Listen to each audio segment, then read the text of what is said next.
Milwaukee, senior leaders at Children's Wisconsin Hospital are pledging to investigate the practices of its child abuse specialists after an NBC News investigation revealed internal concerns that some of those doctors had asked other physicians to edit children's medical records to assist with Child Protecive Services investigations. The article, published on Monday, detailed the case of Dr. John Cox, a former Children's Wisconsin emergency room physician who lost custody of his adopted daughter and has since been charged with felony child abuse after staff members at his hospital reported him to Child Protective Services, despite reports from more than a dozen other medical experts who reviewed the case on Cox's behalf and challenged that conclusion. In a staff-wide email sent 1 hour after the article was published, Executive Vice President Bob Duncan and COO Scott Turner defended the work of the Children's Wisconsin Child Abuse Team, which they described as one of the best in the nation. That said, as a health care organization dedicated to quality, we believe it critically important that we honestly and transparently investigate the concerns raised in the NBC story, and we will do so, Duncan and Turner wrote in the note to employees, which was shared with a reporter. Children's Wisconsin did not respond to an email seeking additional information about the hospital's plans. Cox's ordeal began in May when he took his 1-month-old adopted daughter to the doctor after he said he'd accidentally fallen asleep with her in bed and turned on top of her. He feared he had injured her collarbone. What followed, according to the experts who later reviewed Cox's case, was a series of medical mistakes and misstatements by hospital staff members that has devastated Cox's family and derailed his career. Birthmarks were confused for bruises and a child abuse pediatrician misread a key blood test, experts said. Based on those disputed medical reports, Child Protective Services took the baby, and last week a prosecutor filed criminal charges. In hindsight, Cox told NBC News, "Taking her to our own hospital was the single most harmful decision that we made for our baby." His story demonstrates the remarkable power granted to child abuse pediatricians, a small but growing subspecialty of doctors who work closely with child welfare agencies and whose work was the subject of an NBC News and Houston Chronicle investigation. Some of the doctors have at times overstated the certainty of their conclusions, the investigation found.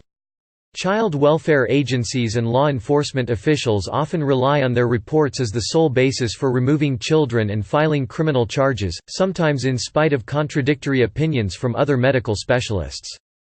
The article on Cox's case also detailed a growing rift at Children's Wisconsin between its small team of child abuse pediatricians and several treating physicians who say members of the abuse team go too far in their efforts to assist Child Protective Services and prosecutors.